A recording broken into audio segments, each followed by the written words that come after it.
So this one is my favorite, and for a couple of reasons. One, Vin Diesel is actually acting. Mm. Okay. I'm saying, like, Yeah, throughout yeah, this series, yeah, throughout this yeah. series, bro, I like think his mouth Rob, you turns can into correct me if I'm rocks. wrong, but I think You think? yeah. Sorry, The I was thing is that saying, basically, I was saying that throughout this series, Vin Diesel's mouth turns into rocks. Like, literally inside of the mouse, he is like the thing from Fantastic Four, because it just becomes Well, especially peace. near the middle. Absolutely.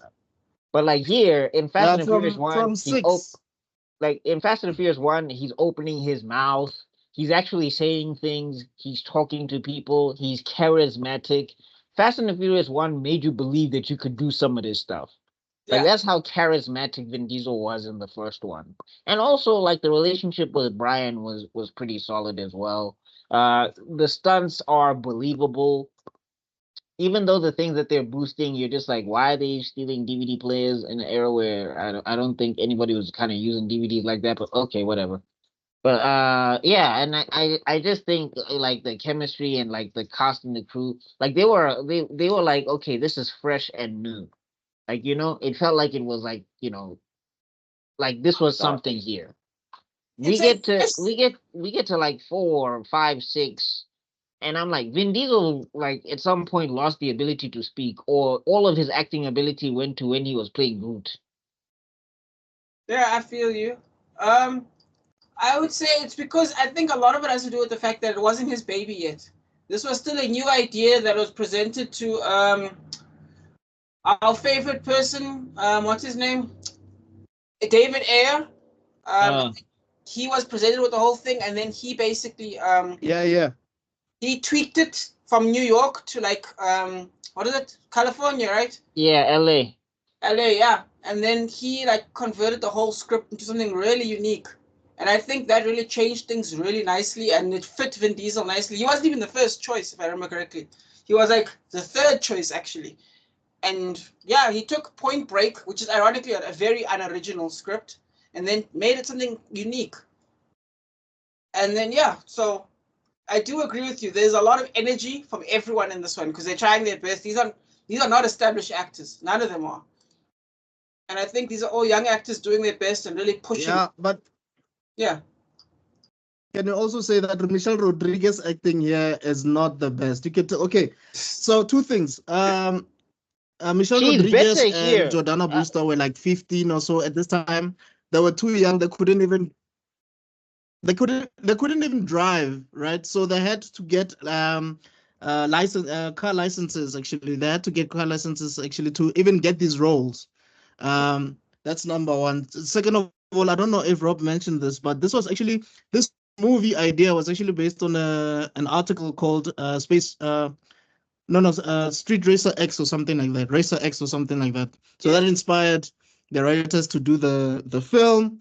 Um, I don't know. Well, yes, going back to you, Buckmeister, she was very energetic and all of that, but you could still tell that she was still young. She was still a kid here. Yes, she was macho and all, but I feel like I'm sometimes she was just saying, overdoing like it. we when we get to 3, 4, and 5, I'm like, yo, Letty, like you lost all your like. Where's the energy going? Like, jeez.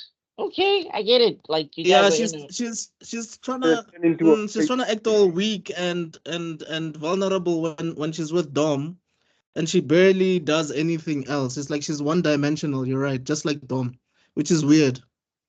Well, I think Mm. it's because they're going for the into plot. movies like go dorm after a certain point of time. It's like, okay, dude, this is your face. This is what you're gonna be, and anytime after this dude's gone, you'll be the dude. And it's like kind of threw away from the entire movie just And a I'm bit, if back. I would say so. Hi. Oh, Hmm. yeah, we just covering Fast and the Furious one. Yeah, just Oh, say that okay. again, Joe.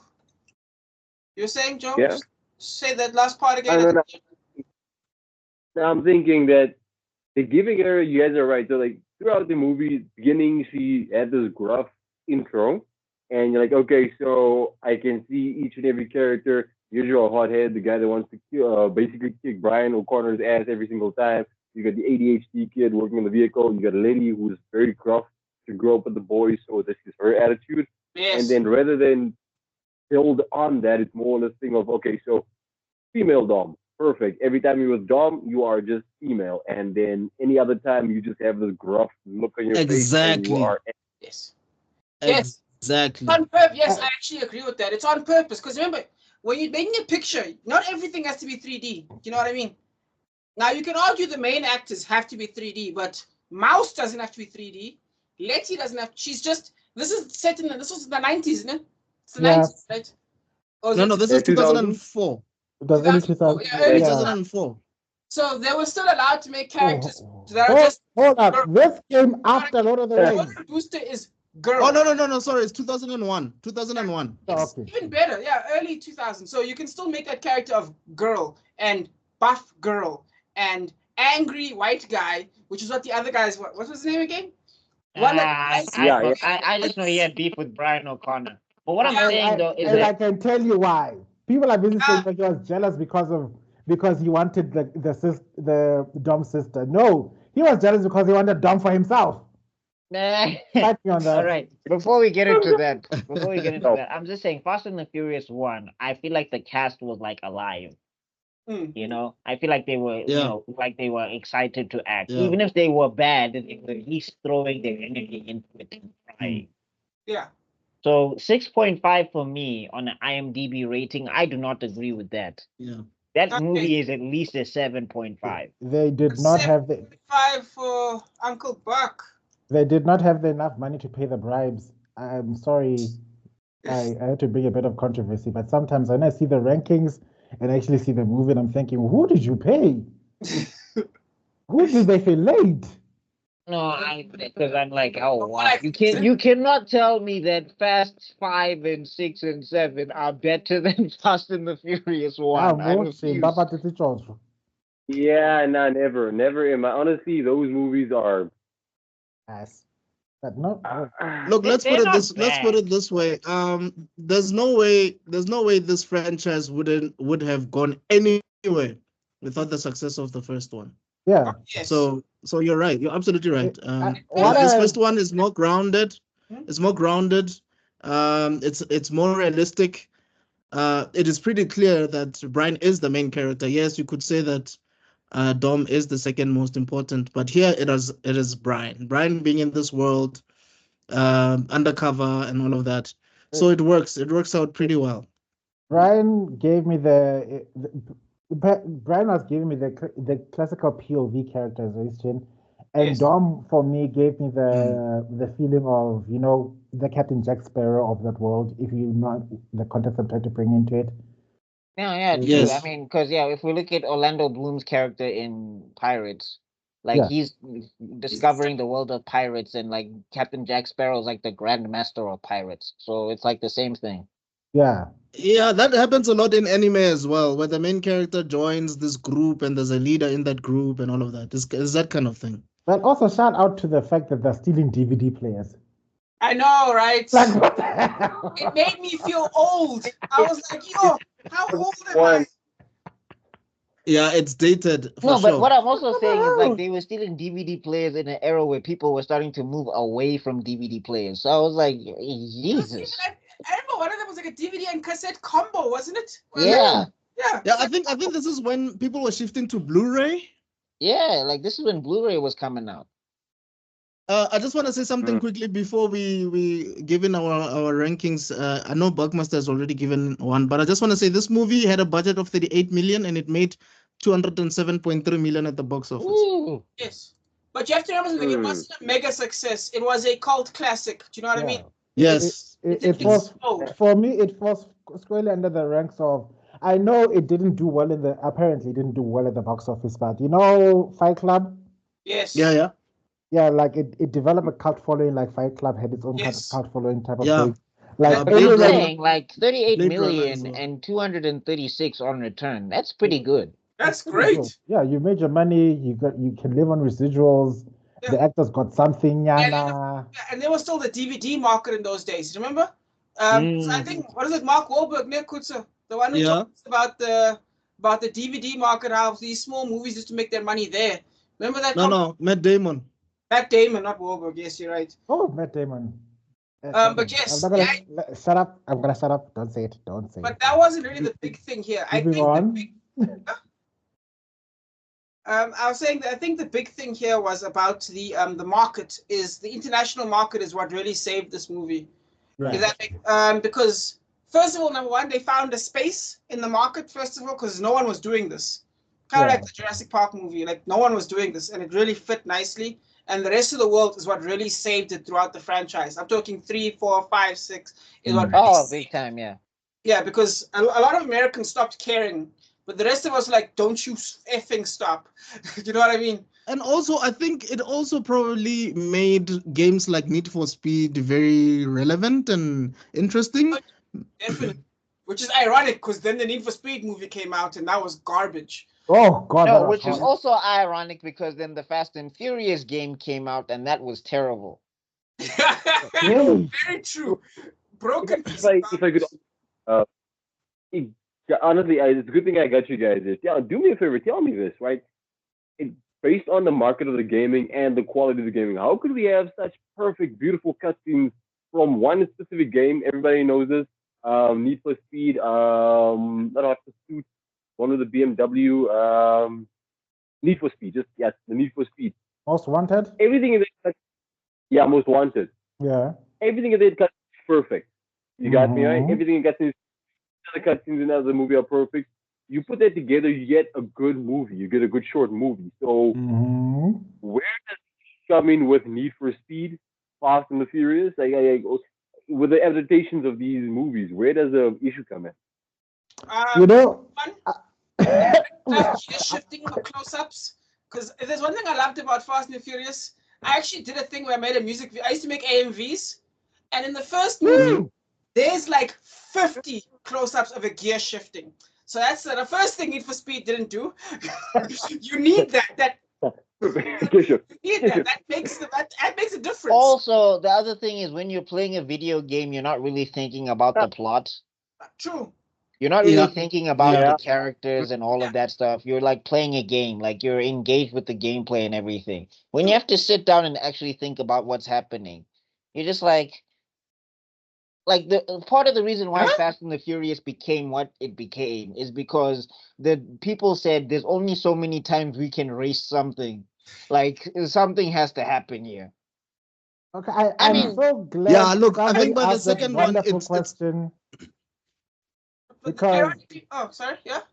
I was saying, you know, the StarCraft and Warcraft fanatic in me finally understands somebody who feels the same pain as I do. Because if you look at the cutscenes in these games, and then if you look at that atrocious pile of horse manure that they released in that Warcraft movie. Apparently, China loved it. I was like, what? Well, I thought like some people They said made- it was all right. I don't know. Because they're not Warcraft Aye. fans. They never played the game. They China, spent 3 hours. China liked it out of spite because South Korea has been running away with StarCraft ever since. Yeah. They only got one world champion from China ever since it's South Korea and Finland. And Yeah. that's it. I think Warcraft is a better movie when you know nothing about Warcraft. Yes. It's a better movie when you know Yeah. nothing about Warcraft. The more you know, the stupider everything that's happening is. If that makes sense. No, okay, I got you. So I guess Wait, we can go around and just give All right. ratings, gents. Let's get ratings before Yeah. I go deeper. Let's do that. Okay. Okay, Maybe let let's us, Mr. start X. with Joe. Okay. Starting with me? Or Yeah, what? Uncle Joe. Okay, I'm thinking it was okay. Beautiful start. I'm not gonna lie. You get your undercover cop going into this new entire world. It's exciting. It's new. So I would, in the way they acted, you guys are right. It's perfect. I would say I'm sticking with my guys. 7. I would give it a good 7 for the beginning. Right. There's no Zuko. Tabelo? Oh, okay. Let me tell you this. It's one of the movies I could watch with the boys. like I can still act like an undercover agent without having to without Brian. You're uh, Brian. You've been sent to infiltrate from the council. Develo, yes. this is your mission.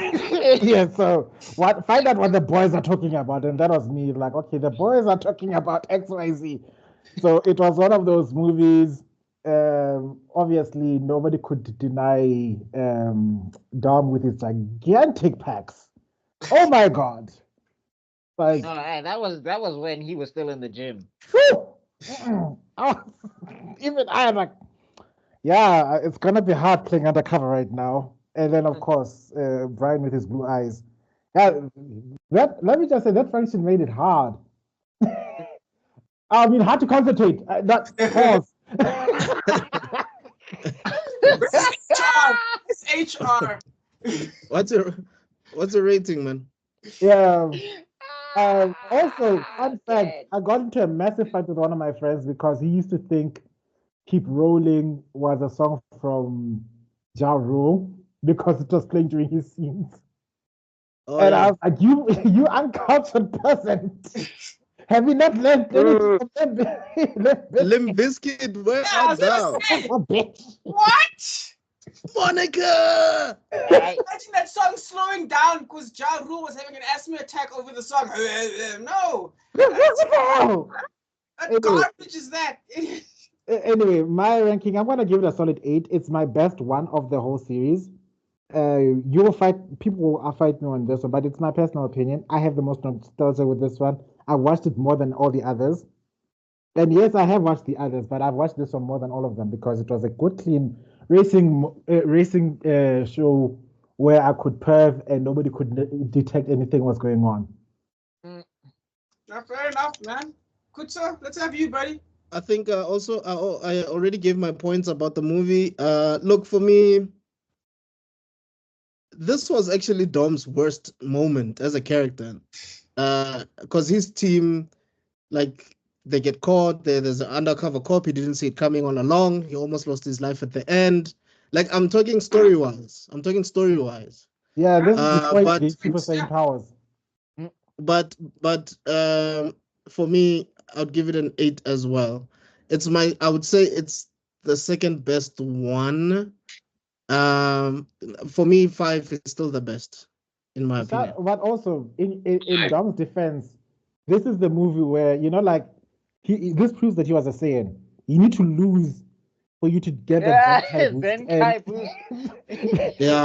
After this, But I also just want to say, and he I trained with also the just Cast want to say, I also just want to say that the best like the person who has been consistent acting wise, actually it's two people that have been consistent in my opinion throughout the entire franchise.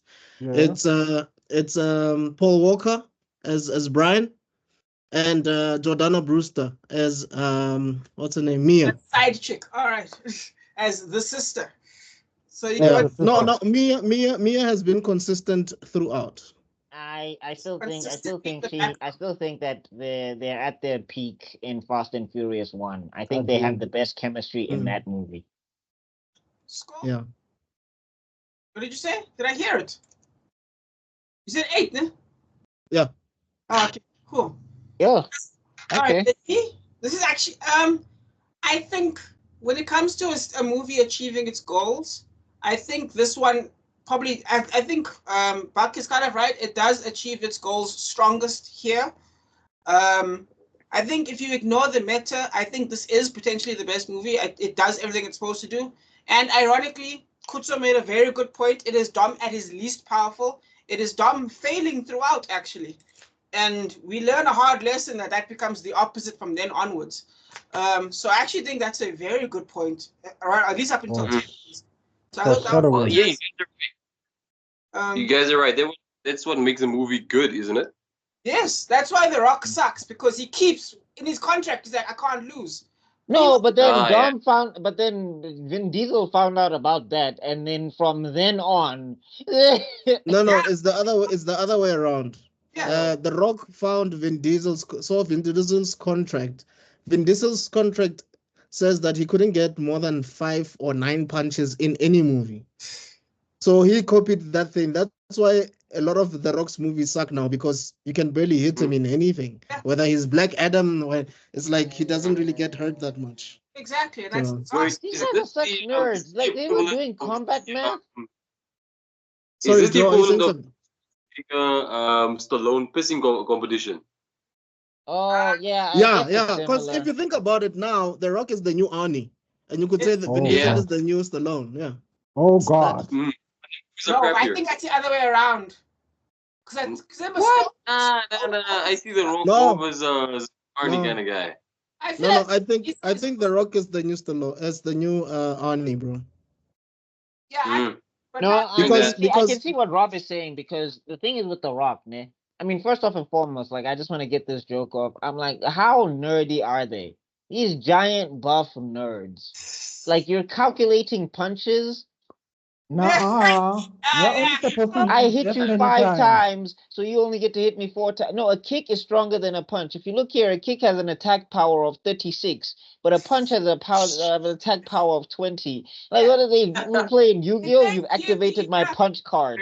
It's when these guys go walk around with dice in their pockets, just like Yeah. roll it on the floor. Roll Like, initiative. nah, my 9 cancel out your 8, so I win. okay, can I make my point? Let me make my point quickly. Let me make my case. Try it. Stallone is not just an actor; he's a writer, he's a producer, and so on. Right? Yeah. That's one. Two. Yeah. Stallone has strong franchises. He has Rocky, he has Rambo. Right? Vin Diesel has Riddick, he has Triple X, and he has Fast and the Furious. Triple Those are X strong did not do well though. They are strong franchises, though. I mean, that's how we know him. Whether they did well or not, that's debatable. I don't think you've seen the return of Xander Cage, Chief. No. I'm talking about. I'm just talking about like them being strong IPs. Whether they're good or not, they're strong IPs. Oh, that's a good point. Some people know him as Triple X, others know him as Riddick, others know him as Dom. You know what I mean? No. And like I said, he produces now. He's been producing the Fast and Furious films, I think, since the fourth one. So that's what I mean. Those are the similarities, right? And then some of his movies are not doing so well out of these three ones that I've mentioned. But then when you have The Rock, for instance, The Rock says like cheesy lines. His acting is way limited. He does a lot of films that are very successful at the box office, right? I've said it before and I'll say it again. Whatever, if you could take all the Rock's performances and give it to Batista, the movie would have shot up exponentially. Yes. Well, if that's The true. Rock actually carried more of the stuff he did in WWE into his movies, I feel like he'd be better. I agree. Mm. Oh, please, he did all that stuff as the Scorpion King. No, he didn't. No, like I'm saying, like the thing is, like when he's doing his delivery in WWE, he's got energy, he's got power. Like when he says, "If you smell what The Rock is cooking, you smelling it with him." You get to some of these movies, and he's like, "You did the dance with the devil, boy," and it's like, bro, could you try to do that again? But that's the difference, Buck. In these movies, there's a director. In WWE, it's just him with the energy. No, but I'm doing saying, his like, thing. let the director lean into his strengths. Like, it's one thing to be a one-note actor. That's fine. There's a lot of them. Like, you could make the argument that Denzel Washington technically is a one-note actor. Correct. Not this argument again. But just one last thing Like, also to in a galaxy far, far away is a motherfucker in the town driving in a black suit. So yeah. I'm just Just saying. one last thing, just to prove my point. I haven't even had The Rock did Hercules. Arnie did Hercules. The Rock did Arnie did Conan. The Rock did Scorpion King.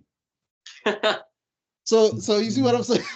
Okay. Anyway, all I'm saying is that what I'm saying is that I don't think that Denzel is one note, but people could make that because they could be like he's played the same character in 1, 2, 3, 4, 5. But because the director leans into Denzel's strengths, you don't really care about if he's playing the same character. Now with The Rock, the problem is every character he's playing is super generic tough guy, and they all sound the same. And it's just like do some WWE stuff. Like when you were doing that whole promo with the Big Show and you were yeah, that was funny. Now, I mean, now you're you're right. saying you're in With- hospital. You're saying daddy's gotta work. You're messing out your hand. Like, dog, you're not Oh, healed. that What's the one was problem? funny. Like, But we'll get to Ah, it. that We'll was a get to it. household. We gotta talk about it. But let's go to number 2. I Oh, think we should go to number 2. I didn't even give him my review. You guys have moved on. Oh, my oh, bad. sorry, My man. bad. Please go to your review. I had a good talk. Hey guys, let's do the next one next week, right? Next My week. bad. My bad. My bad. That is my bad. Sorry, Rob. Please get to your review. I was just saying that there's that same shit bullshit. Like this man got Oh, God. shit. That's how generic it is. But Like get- Liam Neeson. huh? But Like getting Liam Neeson. yes, exactly. But yeah, Well, getting I mean, I was gonna say the same about Keanu Reeves. Looking at it, it's somewhat one note with Reeves. But does anybody care that much? He's a good actor. He's a no, good. no. He has good direction. Keanu Reeves, Good it skill. depends. It depends on what movie you throw him in. If you try to throw him in a political No, thriller, no, he it is did. terrible. true. But I if think you put the I right think for director- me, you see his best acting in Speed. Funny enough. I Mm. think he's at his best in The Matrix, the first Sandra one. Bullock. Oh yeah, even the first Matrix. For me, those two movies, yeah, they do him justice. Sorry, Yeah. Rob, but you need to review this movie, dude, because we've been talking over you. okay, I'm just gonna give it 8.5. I feel like we've gone over enough. It's fine. Ooh, 8.5. Yeah. Nice. Let's just jump